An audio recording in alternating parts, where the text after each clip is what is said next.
열왕기하 17장 24절부터 하겠습니다. 교재는 2468페이지 17장 24절부터 26절까지 내용을 보겠습니다. 북왕조 멸망한 결과를 여기서 이렇게 소개합니다.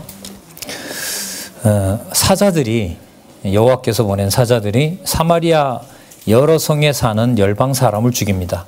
자, 이게 뭔 일인지 한번 볼게요. 24절에 보시면 아수르 왕이, 이게 살만에셀이죠, 바벨론과 구다와 아허와 하막과 스발라임에서 사람을 옮겨다가 이스라엘 자손을 대신하여 사마리아 여러 성읍에 두매 저희가 사마리아를 차지하여 그 여러 성읍에 거하니라.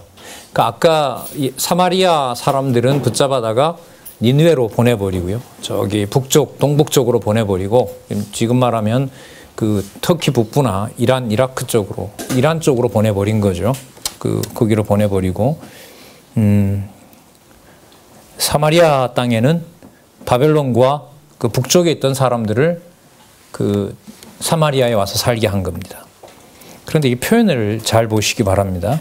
그렇게 거하는데요, 25절, 저희가 처음으로 거기 거할 때에 여호와를 경외치 아니한 고로 여호와께서 사자들을 그 가운데 보내심에 몇 사람을 죽인지라.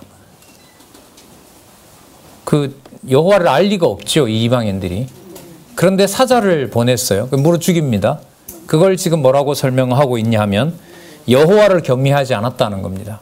그러면 여러분, 여호와를 경외하지 않아서 물었다면 여호와를 뭐 하라는 신호가 돼요? 네, 이 참 묘한 부분입니다. 잘 보겠습니다. 그 다음부터 26절, 그러므로 혹이 아스로 왕에게 고하여 가로되 사마리아 여러 성읍에 옮겨 거하게 하신 열방 사람이 그 땅의 신의 법을 알지 못하므로 그 신이 사자들을 저희 가운데 보내매 저희를 죽였사오니 이제 저희가 그 땅의 신의 법을 알지 못해서 그렇습니다. 그러니까 살만에셀 이 아스로 왕이, 그러면 사로잡아 온 사람들 중에 그 땅의 신의 법을 잘 가르치는 사람이 있는지 찾아보고 그 사람에게 가르치게 해라. 28절에 보시면 사로잡혀간 제사장 중에 하나가 베델에 거하며 백성에게 어떻게 여호와 경외할 것을 가르쳤더라. 그 여호와 경외하는 방법을 가르쳐요. 누구에게요? 예, 먼 곳에서 잡혀온 이방인들에게. 29절에 보면 그러나 각 민족이 각기 자기의 신상들을 만들어 사마리아 사람의 지은 여러 산당에 두되 각 민족이 자기의 거한 성읍에서 그렇게 하여, 바벨론 사람들은 그 이름들이 쭉 나옵니다. 이방 잡신들의 이름이 나오는데 스꽃, 분옷, 그 다음 굿 사람들은 네르갈, 그 다음에 하맛 사람들은 아시마, 31절에 아와 사람들은 니합스 다르닥, 스발라임 사람들은 그 자녀를 불살라 그 신 아드람멜렉과 아남멜렉에게 드렸으며, 멜렉크라는 말이 왕이라는 말이죠. 32절에 저희가 또 누구도 경외해요? 여호와를 경외하여 자기 중에서 사람을 산당 제사장으로 택하여 그 산당에서 자기를 위하여 제사를 드리게 하니라. 33절 볼게요. 이와 같이 저희가 여호와도 경외하고 또한 어디서부터 옮겨왔든지 그 민족의 풍속대로 자기네들의 신들도 섬깁니다.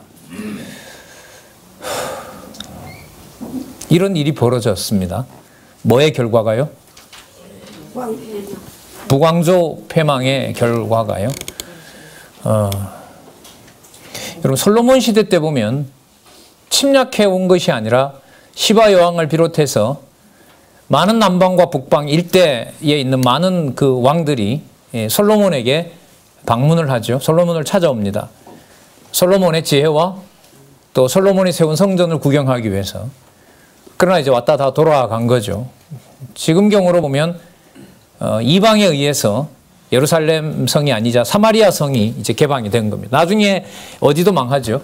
남쪽 유다도 결국은 망합니다. 그러니까 12지파가 살았던 전 국토가 침략은 당하는데 지금 오늘 여기 살펴보시는 대로 누구의 소개를 받아요? 예, 여호와를 섬기는 법을 배워요. 이것도 여러분 사실 쉽게 정리는 되지는 않습니다. 그러니까 북쪽 이스라엘을 멸망시키고 그 결과가 뭐냐면 북쪽 이스라엘은 어디로 옮기고 저 돌아올 수 없는 곳으로 옮겨놓고 거기에 있는 사람들은 데려다가 자기네 신들도 섬기고 또 여호와도 섬깁니다.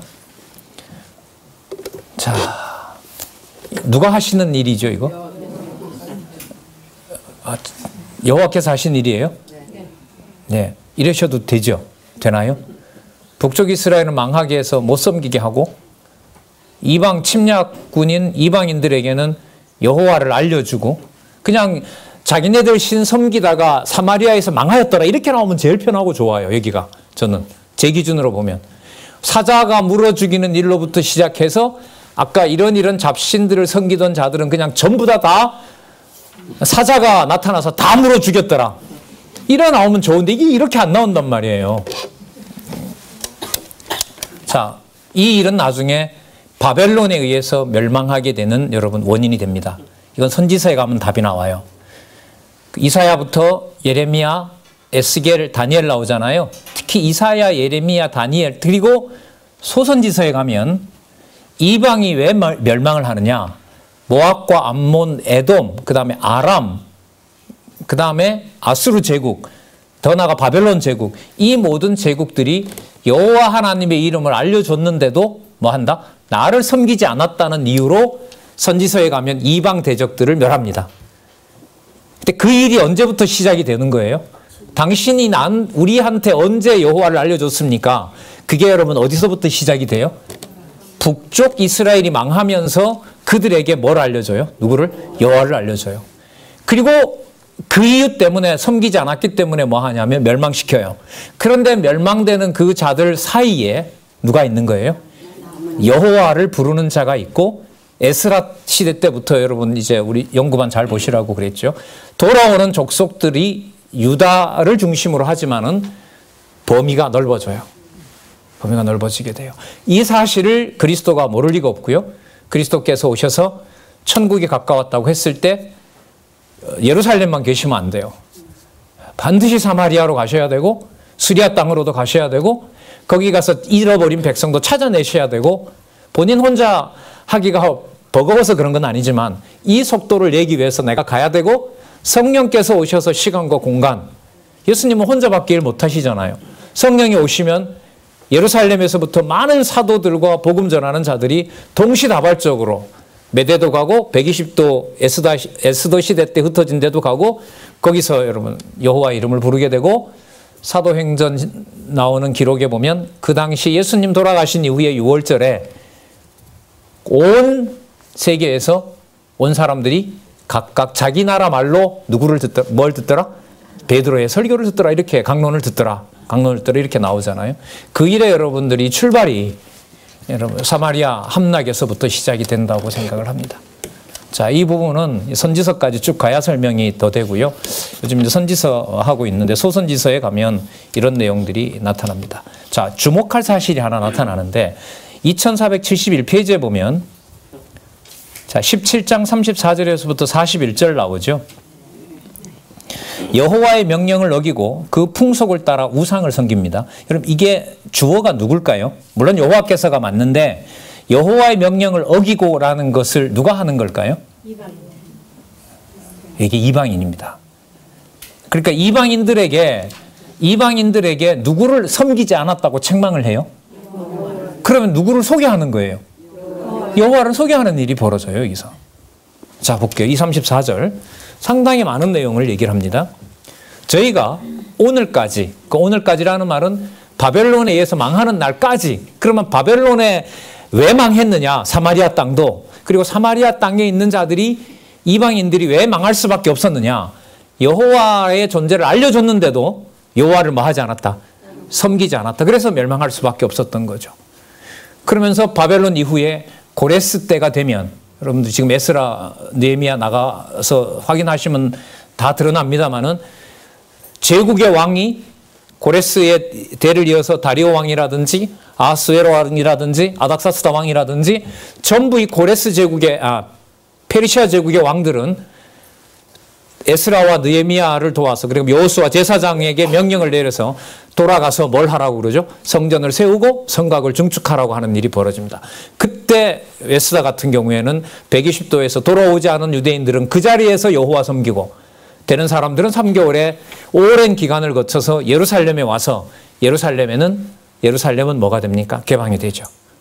그리고 이방인이 들어오게 되고, 페르시아 제국이 끝난 다음에 헬라 제국에는 처음에는 유대인들이 그렇게 섬기도록 해주지만 여호와를 다음에 안티오코스 에피파네스, 예수님 오시기 한 160년 정도 되면 예루살렘 성이 뭐합니까? 또 짓밟히죠. 그런데 그 또 짓밟히는 상황을 다니엘에 가면 무슨 나라가 서는 일로 봐요? 안티오코스 에피파네스가 성전을 더럽히는 일이, 유대 마카비 가문의 부흥전쟁, 독립전쟁이 시작되면서 그걸 무슨 나라 세워나가는 징조로 봅니까? 성민나라. 이렇게 연결이 되는 이 결정적인 사건이 여러분들 열왕기 하 후반부에 나타납니다. 여기서 하나님이 역대기로 넘어가서 이제 실체로 언약을 받고 나가는, 구체화시키는 일들이 여러분 여기서 벌어진다고 보시면 돼요. 그래서 이 부분 중요합니다. 제가 볼 때는. 자, 그 다음 볼게요. 34절에 저희가는 앞에 있던 사마리아에 온 누구예요? 이방인들입니다. 오늘까지 이전 풍속대로 행하여 여호와를 경외치 아니하며 또 여호와께서 이스라엘이라 이름을 주신 야곱의 자손에게 명하신 율례와 법도와 율법과 계명을 준행치 아니하는도다. 그러면 이 말은 준행하라 이 말 아니에요? 맞죠? 네. 가르쳐 줬는데 자기네 나라도 신도 섬기는 거예요. 만약에 자기네 나라 신을 안 섬기면 바벨론이 못 쳐들어갑니다. 여호와도 알아야 되고 우상도 섬겨야 돼요. 그래야 바벨론에 의해서 망하게 됩니다. 자, 신기한 일이 벌어집니다. 35절. 옛적에 여호와께서 야곱의 자손에게 언약을 세우시고 저희에게 명하여 가라사대 너희는 다른 신을 경외하지 말며 그를 숭배하지 말며 그를 섬기지 말며 그에게 제사하지 말고 오직 큰 능력과 편팔로 너희를 애굽에서 인도하여 낸 여호와만 너희가 경외하여 그를 숭배하며 그에게 제사를 드릴 것이며 여호와께서 너희를 위하여 기록한 율법과 법도와 율법과 계명을 너희가 지켜 영원히 행하고 다른 신을 경외치 말며 또 내가 너희와 세운 언약을 잊지 말고 다른 신들을 경외치 말고 오직 너희 하나님 여호와를 경외하라. 그가 너희를 모든 원수의 손에서 건져내리라 하셨으나, 여러분 이 말씀은 누구에게 해준 약속이에요? 이 약속은 누구만 받고 있어요? 그렇죠. 북이스라엘도 알고 있고 남쪽 유다만 알고 있는 거 아니에요? 맞죠? 근데 이런 알려준 것을 너네들이 왜 하지 않느냐고 또 누구를 책망을 해요? 이방인을 책망하는 거. 이게 말이 되냐 말이에요. 이게 여러분들 뭐예요? 여호와 하나님께서 그 다음에 그림을 그려나가는 일이 여기서 시작이 돼요. 그래서 아브라함이 아니라 역대기 1장에 가면 누구예요? 아브라함 시속에는 안 들어가잖아요. 이 사람들이. 누구로 가야 돼요? 하나님으로 가야 되는 거예요. 이걸 그리스도가 알까요? 모를까요? 너무나 잘 아시죠. 너무나 잘 아시는 거니까 제자들이 붙잡아도 있으시면 안 돼요. 빨리 가셔야 돼요. 이 선지서 일을 빨리 이루셔야 되는데, 열왕기부터 이 일을 빨리 이루셔야 되는데 붙잡으면 안 되죠. 그래서 저는 좀 궁금했어요. 한 30년 계시지 예수님이 왜 3년 만에 가셨을까? 아니면 100년 사시든가. 안 그러면 예수님 혼자밖에 못해요. 예수님 갈릴리에서 전도하면요 예루살렘에 못 전하세요. 그럼 동시다발적으로 하려면 어떻게 해야 돼요? 그렇죠. 성령께서 영원한 사역을 하셔야 되는 거죠. 그게 여러분 지금 우리가 눈 떠도 24시간 돌아가는 우리 방송국의 비밀이라고 보시면 됩니다. 자든 깨든 아무런 상관이 없어요. 자, 40절 볼까요? 그러나 저희가 듣지 아니하고 오히려 이전 풍속대로 행하였느니라. 그 여러 민족이 여호와를 경외하고 또 아로 새긴 우상을 섬기더니 그 자자손손이 그 열조에 행한 것을 쫓아 오늘까지 그대로 하니라. 요거 두면 안 되죠. 그래서 누가 들어온다? 바벨론이 들어온다는 거죠. 그럼 자, 좀 연결을 시켜볼게요. 바벨론이 들어왔죠. 1차 침략 때 누가 잡혀갑니까? 다니엘이 잡혀가죠. 다니엘이 바벨론에 가서 다니엘서 2장과 7장에 보면 느부갓네살이 꾼 꿈으로 누가 이 우주의 지배자라는 걸 알려줘요? 여호와임을 알려주죠. 그러나 바벨론 제국 때 돌아오지 않죠. 70년 지나서 고레스 왕의 입을 통하여 전 세계에 있는 여호와를 섬길 만한 자는 전부 다 돌아가서 우리가 70년 동안 보관해 놓았던 이 기명을 가지고 다시 성전을 중축하라고 명령이 그래서 내리는 겁니다. 이 일이 여기서 시작이 돼요. 그래서 이후 뒷부분은 아까 보호라는 말 여러 번 나왔다 그랬죠. 저기 뒤에 가면 18장에서부터 좀 다시 좀 설명을 드리고 또 가도록 그렇게 하겠습니다. 오늘까지 그대로 하니라. 자, 그래서 바벨론에게 결국은 망하게 됩니다. 자, 넘겨볼까요? 2474페이지 다윗 왕조의 보호. 자, 여기서부터 보호를 좀 소개할까요? 자, 여러분 보호 속에 보면 좋은 일이에요? 나쁜 일이에요? 간단히 설명을 하면 나쁜 일이죠. 이방인들이 들어온다는 게 여러분 유대인들 입장에서는 그 택한 백성 입장에서는 좋아요, 싫어요? 싫은 일이죠. 수치스러운 일이고 저런 짐승 같은 자들이 와서 어떻게 우리 신을 불러요? 말도 안 되죠. 유대인을 시기나게 한다는 약속도 있습니다만 얼마나 시기가 나겠어요. 이방 전도자 사도 바울을 개종한 자들이 죽이려고 하잖아요. 자, 보호라는 말 좀 찾아볼게요. 여기 보세요, 여러분. 인류 시조와 언약 가운데 아담과 자손을 뭐 한다 그러죠? 보호 나오죠? 맞아요? 자, 자손 언약 번창에 가면 백성의 해방과 뭐가 나오죠? 보호 나오죠? 예? 예, 여기도 나오죠? 자손의 보호와 형통 나오죠. 자손 보호와 형통 속에 뭐가 나오냐면 형제들이 요셉 죽이려는 일이 나타납니다. 범죄 내용이 여기 들어가 있고요. 백성의 해방과 보호에도 뭐가 나오냐면 바로가 전부 아이들 다 죽이죠. 그리고 점점 더 강팍해지는 일이 벌어집니다. 자, 여기도 보호가 나오고요. 자, 통치언약 성취 섭리에 가서 여기 잘 보세요. 다윗 왕국에 뭐가 나와요? 보호 나오죠. 어디예요? 사무엘상. 사무엘하 끝부분에. 자, 여기 보면 또 뭐가 나와요? 다윗 왕조의 보호 나오죠. 여기 또 나오죠. 역대기 가면 다윗 왕조의 보호 나오죠. 그 옆에 또 볼까요? 유다 자손에 뭐가 나와요? 보호 나오죠. 그럼 이게 섭리를 통한 언약에서 자손 땅 통치 언약을 통해서 메시아를 예언하는 것은 메시아의 성취를 얘기하는 것의 핵심 개념이 바로 무슨 개념이에요? 보호 개념이에요. 그래서 이거는 이 성경 신학에서도 진짜 연구하기에 너무 좋은 개념이에요. 예를 들면 언약 성취 섭리사에서 보호 개념, 이거는 성경 전체를 알 수 있는 아주 핵심적인 개념이 됩니다. 자, 그래서 다윗 왕조 보호라고 할 때 지금 말씀드렸던 그런 메모들을 좀 해놓으시고 찾아보시는 것도 괜찮다고 봅니다. 자, 그 보호의 방법이 우리가 지금까지 살펴봤습니다만 누구 방법이 아니에요?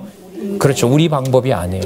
우리 방법이 아니라는 말은 내가 보호받지 않으면 내 욕심대로, 내 기준대로, 내 어떤 분위기대로 보호가 되지 않으면 우리는 내 몸은 그걸 보호라고 생각할까요? 안 할까요? 하지 않죠. 그래서 성경 그게 아닌 거예요. 사마리아에서 메대로 잡아가는 그 몇백 마일이니까요. 거의 6개월 이상, 1년 정도까지 가야 되는 데까지 잡아갑니다, 사실. 800마일이라고 하니까요. 엄청난 길을 가는 동안에도 여호와 하나님 살아계신다는 그 사실에 있어서는 아무런 변동이 없는 거죠. 어디나 계시는 존재하시는 여호와 하나님에 대한 그걸 보여주는 것이 성경이다. 이렇게 보시면 돼요. 2474페이지에 가시면 다윗 왕조 보호가 두 단락으로 되어 있는데요. 18장에서부터 23장 30절까지 남쪽 유다 왕조를 뭐 해주신다? 아니.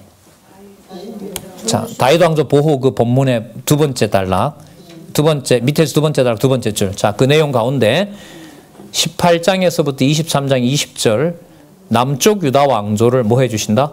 보호해 주신다. 이게 존속이라고 나오죠. 자, 오른쪽에 하면 존속이라고 나오고요. 오타입니다. 그 다음에 23장 31절에서부터 25장은 남쪽 유다 왕조에게 뭘 줍니까? 여러분, 그 존속과 시련은 맞아요, 안 맞아요? 논리적으로 얼핏 보면 존속하기 위해서 시련을 준다 말이 돼요, 안 돼요? 안 되죠. 존속하지 않기 위하여 뭘 준다? 시련을 준다 이러면 되는데 그건 우리 개념인 거예요. 그러면 누가 존속한다는 말이 강조되기 위하여 시련을 준다 이렇게 되면 말이 되죠. 그렇죠. 여호와 하나님께서 존속시키는데 여호와 하나님이 하신다는 걸 알려주기 위해서 그렇죠. 이렇게 되면 정확한 말이 되고 신실성과 주권성이 함께 탑재가 되는 겁니다. 함께 모아지는 거예요. 다윗 왕조 존속 사건을 한번 보실까요? 거기 보면 창세기 49장 10절 근거 구절 나왔죠. 그 다음에 사무엘하 7장 16절 나왔습니다. 열왕기상 11장 36절도 나왔습니다. 그 내용들이 이제 이루어지는데요. 다윗 왕조 존속인데 양쪽 가로 이래보면 누구의 통치가 나오죠? 히스기야의 통치가 나옵니다. 아까 히스기야 그 아버지가 누구였습니까? 아까 그 진짜 사악한 왕, 아수르에 붙었던 아하스였단 말이죠. 근데 하나님께서 그 아버지와 전혀 상관없이 전무후무한 여호와만 섬기게 된 히스기야라는 왕을 누가 준비해요? 여호와 하나님이 준비해줘. 그러니까 그 왕과 이 왕을 대조시키는 이유는 다윗 왕조를 존속시키는 것이, 그래서 보호하시는 것이 누구의 능력이다? 이건 뭐 이것도 충분한 강조할 수 있는 내용이라고 봅니다. 여러분 참고로 하나 말씀드릴게요. 여러분 이사야 36장, 37장, 38장, 39장은 열왕기상 18장, 19장, 20장 내용의 거의 카피입니다. 이사야서 36장, 37장, 39장 내용, 36, 37, 38, 39 그 내용들이 여기에 보면 열왕기에는 18장, 19장, 20장 내용이 거의 오버랩됩니다. 물론 기록 목적은 다릅니다. 그러나 사건으로 보면 같은 내용이 나옵니다. 자, 참조를 일단 하시고요. 다음에 이제 이사야 설명을 드리는 때가 오면 그때 가서 또 이 부분하고 비교를 하도록 그렇게 해보겠습니다. 그러니까 이건 좀 배경이 필요하죠. 여러분 이게 열왕기를 보통 이제 유대인 전통에서는 예레미야가 썼다고 하는데요. 이사야서에 이게 나오거든요. 그리고 이사야가 여러분 아시는 것처럼 히스기야 시대 때 살았던 선지자란 말이죠. 아수르로부터 보호해주는 일을 하나님께서 선지자 이사야를 통해서 하신다는 거죠. 그럼 기록으로 보면 누가 먼저 했냐면 이사야서가 먼저 기록을 한 거예요. 이사야서가. 왜 이사야서 다음에 뭐가 오니까? 예레미야가 오잖아요. 그죠? 예레미야가 온단 말이죠. 그럼 예레미야가 뭘 기록했냐면 열왕기를 기록한 거죠. 그러니까 본문으로 보면 이사야 내용을 참조해서 역대기 앞에 뭐예요? 열왕기를 기록하도록 한 거죠. 이 똑같은 내용이 반복이 되는데 그게 들어가 있는 읽는 목적은 다른 거예요. 마치 뭐하고 똑같냐 하면 예수님 사건을 4가지로 설명은 하는데 직임신분 사역 본성에 의해서 그 사건을 다른 각도에서 조명을 하는 거죠. 여러분 각도가 다르다는 말은 틀리다가 아니라 각도가 다양하다는 말은 여호와 계시라는 창세전 영원한 하나님의 섭리를 이해하는 데 도움이 된다. 이렇게 정리하시면 돼요. 그러니까 하나로만 볼 수 없다는 거죠. 맞죠? 예수님을 보는 4가지 안경이 있잖아요. 쉽게 말하면. 그렇게 입체적으로 보는 거예요. 맞아요. 권사님 말씀대로. 입체적으로 본다는 말은 어떤 한 틀에 갇히질 않고 점점 누구의 존재로 올라간다? 여호와의 존재로. 다르게 간단히 말하면 잡혀가고 끝장이 나는 내용인데 거기에 여호와께서 숨겨놓은 무슨 일이 시작이 돼요? 이방에 여호와를 알리는 일이 시작된다는 거죠. 이걸 입체적 시각이라 그래요. 내 기준에 좋은 선과 악의 틀은 성경 밖에는 깰 게 없습니다. 깰 게 없어요. 자, 좀 참조를 하시고 히스기야 통치 내용으로 한번 들어가서 살펴보도록 하겠습니다. 이 중요한 내용이 나타나는데요. 아수르의 침략이 일어납니다.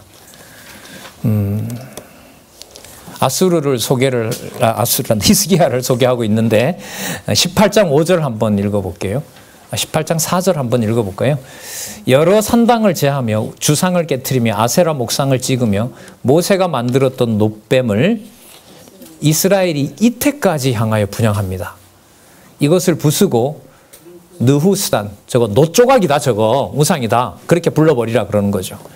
히스기야 5절, 히스기야가 이스라엘 하나님 여호와를 의지하였는데 그의 전후 유다 여러 왕 중에 그러한 자가 없었으니 곧 저가 여호와께 연합하여 떠나지 아니하고 여호와께서 모세에게 명하신 계명을 지켰더라. 여호와께서 저와 함께 하심에 저가 어디로 가든지 형통하였더라. 핵심이 뭘까요?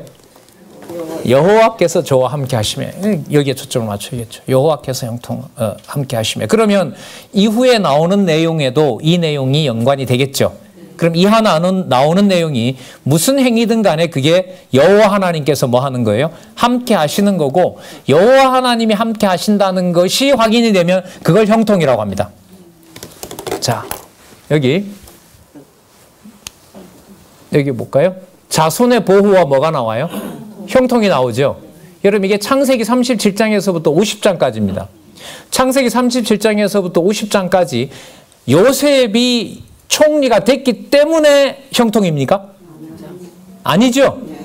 예, 그 모든 과정들을 통해서 야곱의 다른 아들이든 요셉이든 간에 택한 언약 자손들에게 누구의 이름이 누구의 이름이 사라지지 않아요.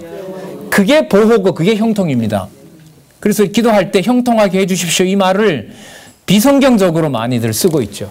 내 생활이 잘 풀리는 것으로 보는데, 여기서 말하는 형통은 실제 37장에서부터 50장을 읽으면 어느 자리 어떤 상황이 되더라도 누가 살아계시다, 그 하나님이 기억나면 그게 최고의 선이고 그게 가장 절대적인 가치가 되는 거죠. 그게 행복이 되는 거고요.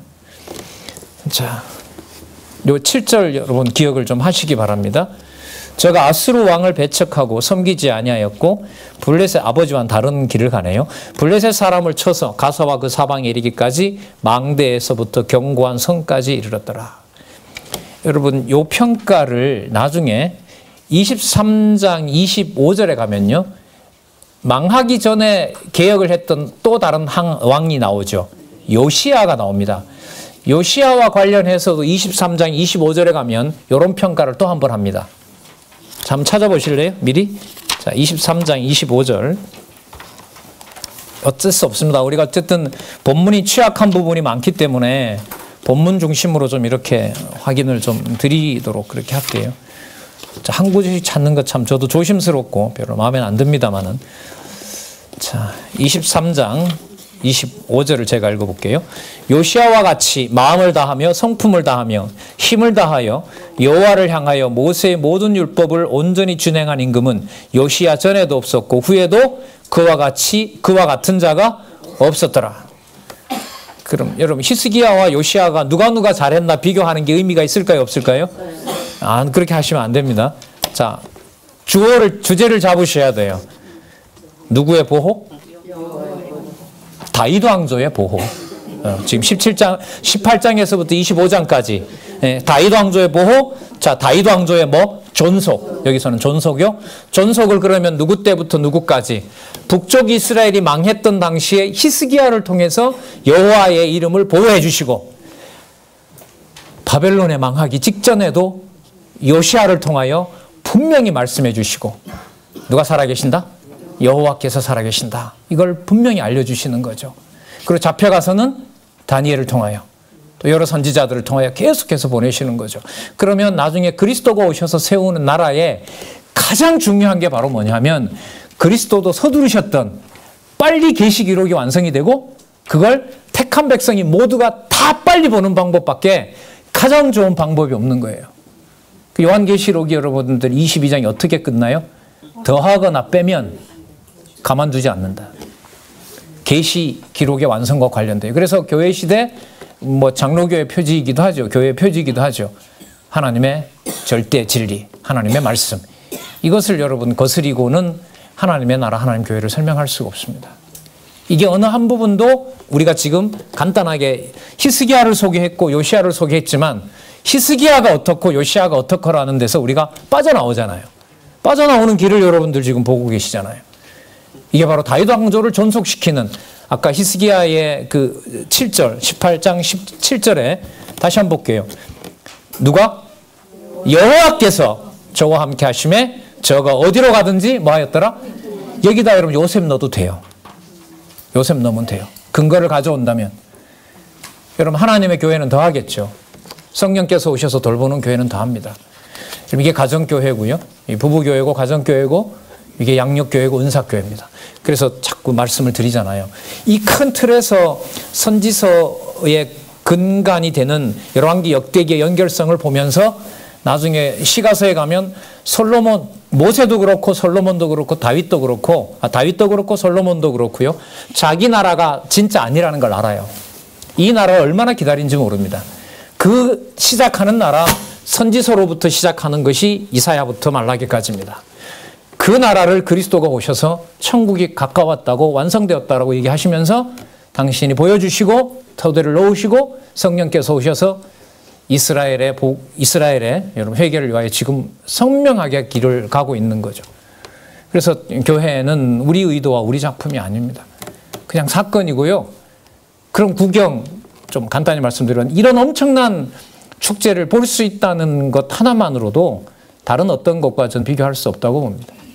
얼만큼 했기 때문에 이 사람은 중요하고 이 정도 되기 때문에 이 사람은 중요하고 그거는 성도나 교회관에 있어서는 치명적이라고 저는 생각을 해요. 저 사람은 저런 은혜 줬는데 나는 왜 안 주지? 내 은사는 뭐야? 이런 말들을 가끔 듣다 보면 인간적으로 보면 약간 짜증은 나죠. 예. 그건 어떻게 보면 균형 있게 전달하지 못한 전달자들의 이렇게 소개하는 저 같은 사람들의 인간적으로 보면 책임이기도 하죠. 그렇게 되려면 다른 방법 없어요. 큰 그림을 그려서 전체 그림을 그리면서 여호와의 살아계신 영원한 존재 쪽에다가 모든 걸 다 옮겨놔야 되겠죠. 예, 바벨론이 잡아간 것 같아도 기명을 뭐 하고 있었습니까? 70년 동안 보관하고 있었던 거죠. 보관하고 있었던 거예요. 자, 7절 염두에 두시면서 더 넘어가 볼게요. 2478페이지. 히스기야 6년에 사마리아가 아수르의 함락을 당합니다. 이걸 히스기야 눈앞에 보여주죠. 그런데 하나님께서 히스기야를 통하여 유다 왕조를 보호합니다. 12절 보겠습니다. 18장 12절. 이는 저희가 그 하나님 여호와의 말씀을 준행하지 아니하고 그 언약을 배반하고 여호와의 종 모세의 모든 명한 것을 거스려 듣지도 아니하며 행치도 아니하였습니다. 700여 년 전에 멀리 있는 모세의 약속을 가져옵니다. 이게 바로 여러분 여호와의 은혜예요. 아, 부패하다 망했구나가 아니죠. 언제부터 사건을 알려줘요? 모세 때 이미 언약했던 내용이 이루어진다. 그때 하나님이나 지금 하나님이나 그 여호와나 같은 분이다. 이게 여러분 계시의 목적입니다. 여러분 사마리아 함락 후 10여 년이 지납니다. 남쪽 유다, 북쪽 이스라엘이 이제 완벽하게 끝났습니다. 10여 년이 지난 다음에 히스기야 왕에게 아수르가 침략을 해옵니다. 그게 18장 13절부터입니다. 13절 볼까요? 히스기야 왕 14년에 이 말은 남쪽, 북쪽 이스라엘이 전부 뭐 했을 때? 망했을 때 이 말입니다. 아수르 왕 사네립이 올라와서 유다 모든 견고한 성읍들을 쳐서 취함에 유다 왕 히스기야가 라기스로 보내어 아수르 왕에게 이르되 내가 범죄하였나이다. 나를 떠나 돌아가소서. 이게 아버지가 했던 것하고 좀 비슷한 짓을 해요. 또 이 히스기야가 다급하니까. 그런데 아까 18장 7절에 뭐라 나왔어요? 같이 한번 읽어보실래요? 18장 7절 시작. 하심으로 형통했다 그러잖아요. 그럼 이것도 형통인가요? 이게 논리적 흐름에서 이런 부분도 쉽지 않은 거예요. 이건 더 큰 그림을 그려야 이걸 넣을 수가 있어요. 그럼 아까 그걸 여러분 억지로 그것도 형통이야 말한다고 다 풀어져요? 아니요. 설명해야 돼요. 이걸. 설명해야 돼요. 네, 올라가야 돼요. 더 멀리 봐야 돼요. 이건. 더 뒤로도 봐야 되고요. 여러분 아까 그 말 때문에 이러한 히스기야의 이것도 여호와 하나님께서 문제로 삼을까요? 안 삼을까요? 히스기야는 문제 안 삼아요. 아까 아하스는 어떻게 했어요? 책망하고 했었죠. 예, 한번 보시자고요.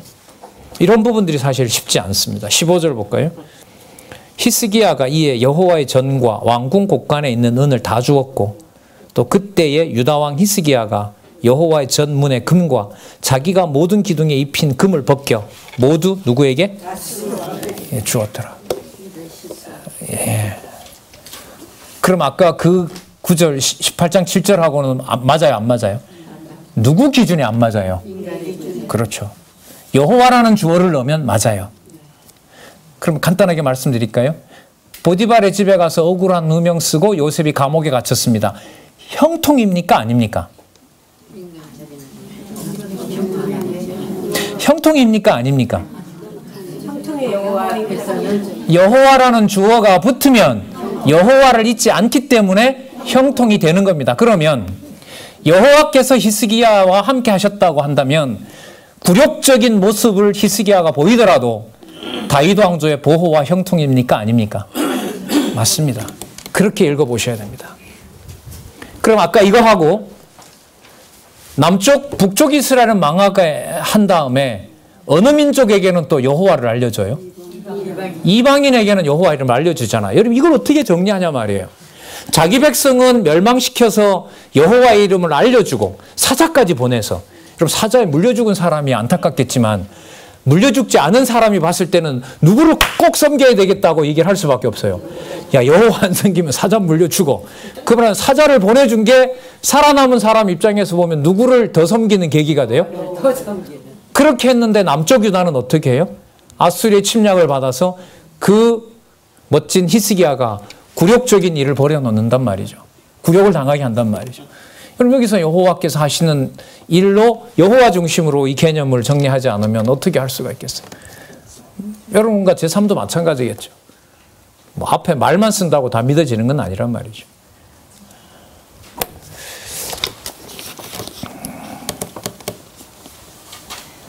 (18장 7절을) 기억하시고 더 가보도록 하겠습니다. 자,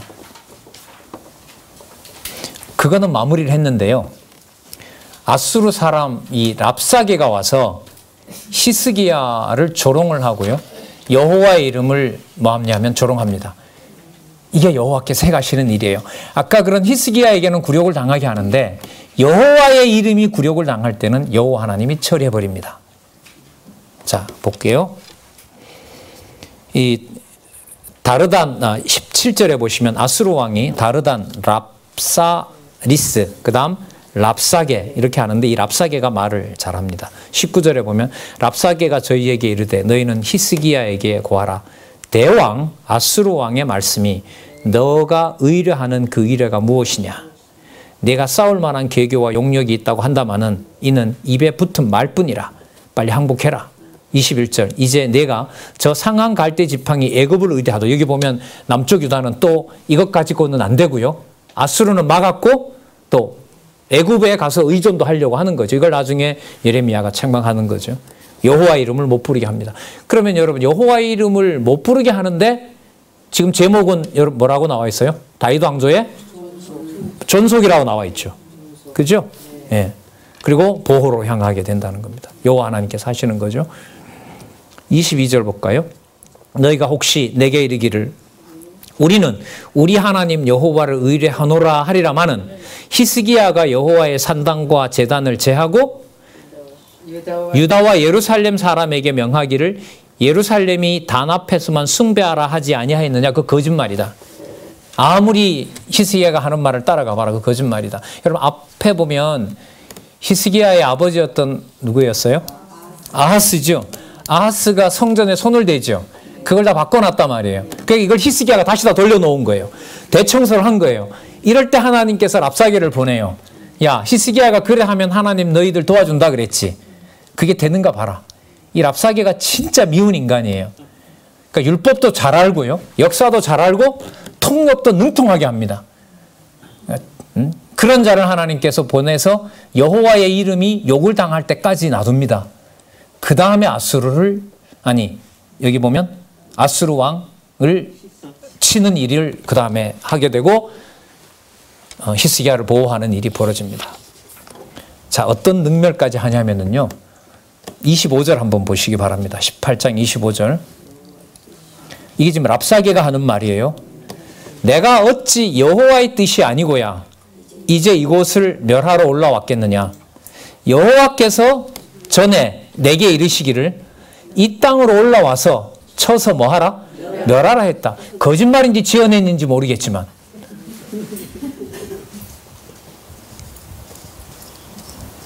그 더 이상 모멸당할 게 없는 상황까지 몰아가시죠. 그러니까 너네들이 믿는 여호와가 나를 여기 와서 너네들을 치게 했다. 여러분 이 말이 맞을까요? 안 맞을까요? 맞죠. 너가 안 시키면 될 게 어딨어요. 세상만 사. 목사님, 아니 목사님입니다. 저기 권사님 목소리가 편치가 않으셔.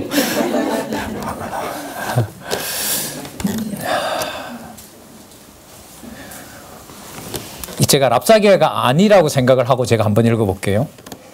어찌 여호와의 뜻이 아니고야 이제 이곳이 멸하겠는가? 여호와께서 전에 이 땅으로 올라와서 쳐서 멸하라고 여호와께서 말씀하셨다. 말 되죠? 근데 이 말을 누가 한다는 거예요? 랍사게가 한다는 거죠. 그래서 너희들은 망할 수밖에 없다. 왜 망하게 되느냐? 대왕 아수르에게 복종하려고. 이게 틀린 거죠. 그래서 여러분 그 시편에 가시면 그 다윗이 뭘 못 견뎌하냐면 대적들이 너가 여호와의 기름 부은 왕이냐? 그 여호와가 있느냐? 여호와를 희롱하는 거예요. 여기에 이 다윗이 못 견딥니다. 자기가 죽는 건 죽는 건데 여호와의 이름이 희롱을 당하고 여호와의 성전이 불에 타는 계시를 본단 말이죠. 그럼 누구 이름을 안 부를 수가 없어요? 그렇죠. 그게 여러분 형통입니다. 그게 보호와 형통으로 가는 아주 중요한 단서가 돼요. 이 정도 가면 히스기야로서는 할 게 있겠어요? 없겠어요? 힘은 약하죠. 희롱을 당할 만큼 당했죠? 누구 이름밖에 부를 게 없어요. 살아계신 여호와 이거 어떻게 하면 됩니까? 안 부를 수가 없는 거죠. 그러면 여호와라는 이름을 누가 찾게 하실까요? 그게 여러분 보호와 형통이라고 꼭 잡으셔요. 다른 의미가 아닙니다. 보호와 형통은 누구의 이름을 부르게 하시는 과정이다? 여호와 하나님 이름 부르게 하는 과정입니다. 이게 보호와 형통이에요. 사람이 좋아하는 어떤 여지를 없앱니다. 없애놓습니다. 자, 이걸 듣다 못한 히스기야의 그 신하들이 제발 통역은 하지 마십시오. 랍사게 보고. 28절에 랍사게가 드디어 일어서서 유다 방언으로 크게 소리질러 바로되 더 능욕을 합니다. 여호와께서 나타나셔야 돼요. 이 정도 되면. 30절 볼게요. 또한 히스기야가 너희로 여호와를 의뢰하라 함을 듣지 말라. 저가 이르기를 여호와께서 정녕 우리를 건지실지라 이 성이 아수르 왕의 손에서 함락되지 않게 하시리라 할지라도 너희는 히스기야의 말을 듣지 말라. 아수르 왕의 말씀이 너희는 내게 항복하고 내게 나아오라. 그리하고 너희는 각각 그 포도와 무화과를 먹고 또한 각각 자기 우물에 물을 마시라. 내가 다 먹여 살려주겠다. 32절 내가 장차 와서 너희를 한 지방으로 옮기리니 그곳은 너희 본토와 같은 지방 곧 곡식과 포도주가 있는 지방이요 떡과 포도원이 있는 지방이요 기름 나는 감람과 꿀이 있는 지방이라. 너희가 아수르 왕을 따르면 살고 죽지 아니하리라. 히스기야가 너희를 면녀했다. 선동했다 이 말입니다. 너희들을 선동해서 여호와께서 우리를 건지시리라 하여도 듣지 말라. 열국의 신들 중에 그 땅을 아수르 왕의 손에서 건진 자가 있느냐? 하맛, 아르밧의 신들, 스발와임과 베나와 아핫의 신들, 사마리아. 35절 열국의 모든 신 중에 누가 그 땅을 내 손에서 건졌기에 여호와가 예루살렘을 내 손에서 능히 건지겠느냐 하셨느니라. 아수르 왕의 말씀이다. 빨리 항복해라.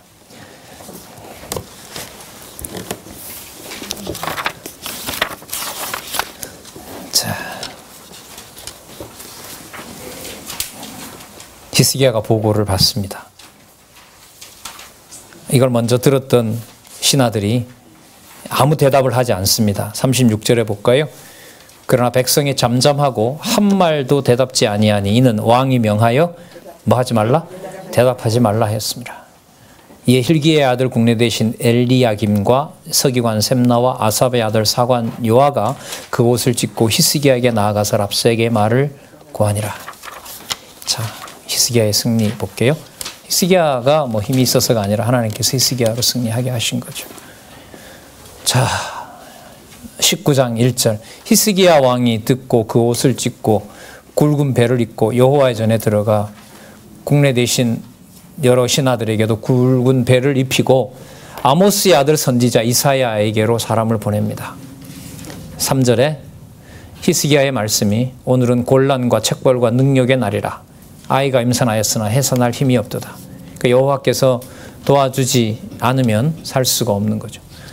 자, 랍사게가 그주 아수르 왕의 보냄을 받고 와서 사신 하나님을 해방하였으니 당신의 하나님 여호와께서 혹시 저의 말을 들으셨을지라도 당신의 하나님 여호와께서 그 들으시는 말을 인하여 꾸짖으실 듯하니 당신은 이 남아있는 자를 위하여 기도하소서. 선지자를 보내준 게 너무너무 감사한 거죠. 하나님 여호와 살아계신 것을 알려줍니다. 아까 18장 몇 절이라 그랬죠? 7절. 6절. 이사야가 저희에게 이르되 너희는 너희 주에게 이렇게 고하라. 자, 여호와의 말씀이 너는 아수르 왕의 신복에게 들은 바 나를 능욕하는 말을 인하여 뭐 하지 말라? 두려워하지 말라. 왜냐하면 내가 하신다는 거예요. 7절. 내가 한 영을 저희 속에 두어 저로 뭘 듣고 헛소문 듣게 한다는 거예요. 그 본국으로 돌아가게 하고 또 그 본국에서 저로 칼에 죽게 하리라 하셨느니라. 아들 둘한테 처참하게 죽죠. 이 왕이 뒤에 보면 다 이제 이루어지는 내용들입니다. 여러분, 아람도 풍문으로 망하겠죠. 맞죠? 열왕기하 7장에 가면 그 문둥이 사건 나오잖아요. 문둥이들이 갔는데 소문을 듣고 또 환청까지 들어요. 소문도 듣고 귀 속에 들리는 소리가 애굽이 치러 들어온다. 연합군을 만들어서. 그래서 전부 다 도망가게 해서 아람으로부터 망하게 아람으로부터 보호하잖아요. 마찬가지로 여기도 보면 풍문을 듣게 해서 쳐버리겠다라고 얘기를 합니다. 그리고 아수르 왕이 히스기야에게 다시 협박 편지를 보냅니다. 자, 일은 이제 시작이 되는데요. 구스에서 구스가 치고 들어왔다는 소리가 이제 아수르 왕에게 전달이 됩니다. 자, 그런데 구스가 치러 왔다는 말은 뭐냐면 이제 구스도 멸망시킬 거고요. 그리고 애굽과 관계가 되거든요. 구스는. 그럼 거기도 멸망시킬 거고 어느 누구도 남쪽 유다를 도울 세력이 없는 거죠. 자, 그럼 봐라. 저기도 이제 점령이 될 텐데 그러면 빨리 이 랍사게는 가서 뭐라고 하는 거예요? 남쪽 유다 보고 빨리 뭐 해라? 항복해라. 그러면 보세요. 상황은 하나님께서 어디로 몰아가요? 남쪽 유다가 뭐 하는? 곧 망하는 대로 몰아가잖아요. 근데 선지자를 통해서 알려주는 것은 내가 뭐 하겠다? 반드시 살려내겠다는 거죠. 근데 우리는 상황을 좋게도 해주고 보호도 하고 이게 우리가 마음이 편한데 지금 보면 상황은 뭐 하게 하고 그렇죠. 처참한 상황에다 점점 몰아가고 근데 귀한 게 아까 보호와 형통이 누구 존재를 알려주는 거라고요? 그 여호와 살아계신 것을 알려주는 겁니다. 자, 아까 여러분 그 18장 7절이라든지 아까 조금 전에 19장 7절 뭐 기억하기 좋네요. 18장 7절, 19장 7절처럼 여호와께서 보호해 주신다고 했으면 눈앞에 점점 랍사게나 이 또 아수르 군대가 물러가면 좋은데 상황은 더 다급해진단 말이죠. 그럼 히스기야로서는 누구 이름을 안 부를 수가 없어요.